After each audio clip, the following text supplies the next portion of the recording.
اعوذ باللہ من الشیطان الرجیم، بسم اللہ الرحمن الرحیم۔ ناظرین کرام، روزہ، نماز اور دیگر عبادات اور حلال و حرام کے احکام سابقہ انبیاء کرام علیہ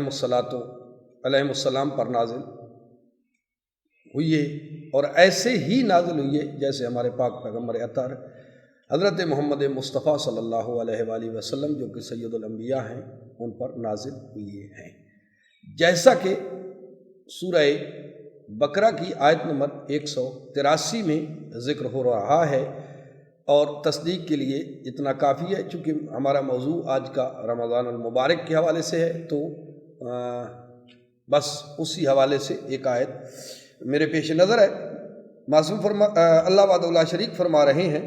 یا ایھا الذین آمنوا کتب علیکم الصیام کما کتب علی الذین من قبلکم لعلکم تتقون، کہ اے مومنین، تم پر بھی روزے رکھنا واجب کیا گیا ہے جیسا کہ تم سے قبل کی امتوں پر فرض تھے، اور منشا یہ ہے کہ تم متقی ذمہ دار بن جاؤ، لعلکم تتقون، تاکہ تم متقی بن جاؤ، اور متقی اس سے کہتے ہیں جو کہ اپنی ذمہ داریوں کو پورا کرتا ہے، وہی متقی کہلاتا ہے۔ ناظرین، اس آیت میں اللہ نے روزے کے مقصد کو واضح کرتے ہوئے یہ بھی اعلان کیا ہے کہ سابقہ لوگوں پر بھی روزے ایسے ہی فرض ہوئے تھے جیسے کہ تم پر فرض ہوئے ہیں۔ اس آیت میں روزے کا مقصد احساس ذمہ داری پیدا کرنا اور ذمہ داریوں کو انجام دینے کی قوت فراہم کرنا ہے، اور وہ تمام سہولتیں فراہم کرنا مقصود ہیں جو مشکلات اور دشواریوں کو دور کرنے میں مدد دیں۔ لہذا مشقت پیشہ لوگ، ناتوان اور بیمار افراد پر روزہ فرض نہیں ہے، یہاں تک کہ وہ بیماری، مشقت اور ناتوانی سے چھٹکارا نہ پا لیں۔ روزہ، نماز، حلال و حرام کے احکامات سابقہ انبیاء علیہ السلام پر نازل ہوتے رہے ہیں، اور ان پر عمل بھی تقریباً ہوتا رہا، مگر ہر دوسرے نبی کے آنے سے پہلے انسانی حالات بدل جاتے تھے، اور مجتہد حضرات کو موقع مل جاتا تھا کہ پہلے نبی اور کتاب کے احکام کو تقاضۂ وقت کے سانچے میں ڈال کر من پسند اور اپنی مرضی کے مسائل کاٹ لیے جائیں۔ تو ناظرین کرام، جب ایسا ہوتا تو اللہ وحدہ لا شریک ایک اور نبی کو مبعوث فرما کے نازل کر دیتے، اور وہ نبی، دوسرا نبی آ کر ان گھڑے ہوئے مسائل کو آ کر باطل قرار دے دیتا تھا، اور بدلے ہوئے مسائل کو پھر سے حقیقی صورت میں پیش کر دیتا۔ یہی وجہ ہے کہ قرآن میں از سر نو وضو، غسل، نماز، روزہ کے احکامات، زکوٰۃ کے احکامات کو دہرایا گیا ہے، گو کہ بعد میں اجتہاد نے پھر کئی طرح کی نمازیں گھڑ کر مسلمانوں میں پھیلا دی، اور تمام احکام اور عبادات کو بدل دیا۔ بہرحال قرآن میں وہ احکام دہرائے گئے ہیں جن میں اجتہاد اور مجتہد نے تبدیلی کی تھی۔ اسی بنا پر سب کا تمام کتابوں کی تصدیق اور نگرانی اللہ وحدہ لا شریک نے اہل ذکر علیہ السلام کے ذمہ لگا دی ہے، اور یوں فرمایا ہے کہ فاسألوا اہل ذکر ان کنتم لا تعلمون، کہ اہل ذکر سے سوال کرو اگر تم نہیں جانتے۔ تو اللہ وحدہ لا شریک نے جس طرح روزے کو فرض کیا ہے ہم پہ، مسلمانوں پہ، اسی طرح سوال کرنا بھی فرض کیا گیا ہے۔ کن پر؟ اہل ذکر پر۔ ہر ایرے غیرے پر سوال کرنے کا حکم اللہ نے نہیں دیا، اللہ نے اس امت کو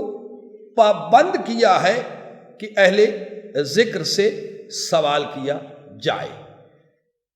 نماز کے احکامات ہوں، روزے کے احکامات ہوں، زکوٰۃ کے احکامات ہوں، حج کی ادائیگی کے احکامات ہوں، عمرہ کی ادائیگی کے احکامات ہوں، جب بھی آپ نے احکامات پوچھنے ہیں تو اللہ نے احکامات کو اہل ذکر سے پوچھنے کا حکم دیا ہے، اور وہ حکم ایسے ہی تم پہ لاگو ہے جس طرح اللہ وحدہ لا شریک نے روزے کے بارے میں فرمایا ہے، اور جس طرح روزہ فرض ہے اسی طرح یہ اہل ذکر سے سوال بھی فرض ہے۔ تو ناظرین، اہل ذکر کون ہیں جن سے ہمیں سوال کرنے کا حکم دیا گیا ہے؟ تو وہ اہل ذکر جب معصوم سے پوچھا گیا، چونکہ میری عادت ہے ناظرین کرام کہ میں اپنی طرف سے کوئی بات نہیں مسلط کرتا ہوں اور نہیں مسلط کرنا چاہتا ہوں، اور نہیں کہیں پہ اللہ وحدہ لا شریک نے اس کا حکم دیا ہے، اور نہیں یہ جائز ہے کہ اپنی بات مسلط کی جائے۔ نہ، قطعی طور پر میں معصوم سے پوچھوں گا کہ اہل ذکر کون ہے، تو آئیے، بہت بڑی کتاب ہے ہمارے پاس، یہ میرے آپ کے سامنے کر دیتا ہوں۔ اصول کافی کی جلد اول ظفر حسن نقوی صاحب کا ترجمہ ہے، تو ان سے آل محمد سے ہم پوچھتے ہیں۔ اس کا صفحہ نمبر 105 ہے، جس میں امام صادق آل محمد علیہ الصلاۃ والسلام نے فرمایا ہے کہ تمہارے لیے یہ جائز نہیں ہے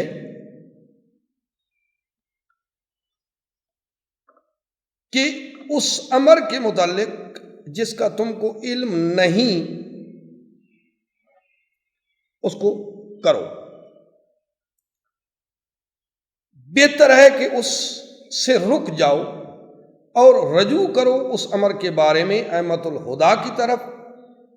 وہ تم کو اس میں صحیح راستہ بتائیں گے اور نادانی کو تم پر واضح کر دیں گے اور امر حق کی معرفت کرائیں گے، جس طرح اللہ وحدہ لا شریک فرماتا ہے فَاسْأَلُوا أَهْلَ الذِّكْرِ إِن كُنتُمْ لَا تَعْلَمُونَ، کہ اگر تم نہیں جانتے ہو تو اہل ذکر سے پوچھ لو۔ تو اس حدیث پاک میں اللہ وحدہ لا شریک نے جن کی ذمہ داری لگائی تھی ان میں سے ایک ہستی جنہیں امام صادق آل محمد کہتے ہیں، انہوں نے فرمایا ہے کہ اہل ذکر ائمۃ الہدیٰ علیہم الصلاۃ والسلام ہیں، یعنی جن کے ذمہ اللہ وحدہ لا شریک نے احکامات شریعت لگا رکھے ہیں، وہ علی ابن ابی طالب سے لے کے مہدی دوراں تک تمام کے تمام ائمہ طاہرین ائمۃ الہدیٰ ہیں اور اہل ذکر ہیں۔ تو آج کے اس دور میں بھی یہ جو دور موجودہ دور جا رہا ہے، یہ بہانہ بنایا جا رہا ہے کہ چونکہ امام موجود نہیں ہیں، لہذا امام کی غیر موجودگی میں ہم انہیں اہل ذکر نہیں مانیں گے۔ تو اللہ نے کہیں بھی نہیں کہا کہ امام کی موجودگی میں غیر موجودگی میں امام کو چھوڑ دیا جائے، جس طرح انبیاء کی غیر موجودگی میں انبیاء کے احکامات تم پر واجب ہیں، اسی طرح ائمۃ الہدیٰ کی غیر موجودگی میں اگر وہ بظاہر، پہلی بات تو یہ ہے کہ وہ موجود ہیں اور انہی سے سوال کرنا ہے، آپ سوال کر کے دیکھیں آپ کو جواب ملے گا۔ رجوع کرنا ہے تو ائمہ کی طرف، اگر رجوع کر کسی اور کی طرف کرو گے جو کہ غیر ائمہ ہیں تو آپ کو حقیقت کبھی نہیں ملے گی۔ تو آج کا دور امام زمان کا دور ہے، آپ رجوع کر کے تو دیکھیں، آپ کے مسائل حل ہوں گے اور یقیناً حل ہوں گے۔ تو ناظرین، اگر آپ ہمارے ساتھ جڑے رہے تو ہم آپ کو حقائق کی طرف انگلی پکڑ کے لے جائیں گے، اور ہمارا مقصد بھی صرف اور صرف یہی ہے کہ ہم ائمہ طاہرین کی قربت کا ذریعہ بن سکے مومنین کے لیے۔ اگر آپ نے ہمارا ساتھ دیا تو اس رمضان المقدس کے مہینے میں ہم بہت سی حقائق آپ کے سامنے رکھیں گے انشاءاللہ۔ اس سے اگلی آیت پر عنقریب آپ کے سامنے ویڈیو پیش کر دی جائے گی کہ آگے اللہ وحدہ لا شریک کیا کہہ رہا ہے، تو اس پر انشاءاللہ ہماری اگلی ویڈیو کا انتظار کیجیے گا۔ اور حقائق کے گوہر چن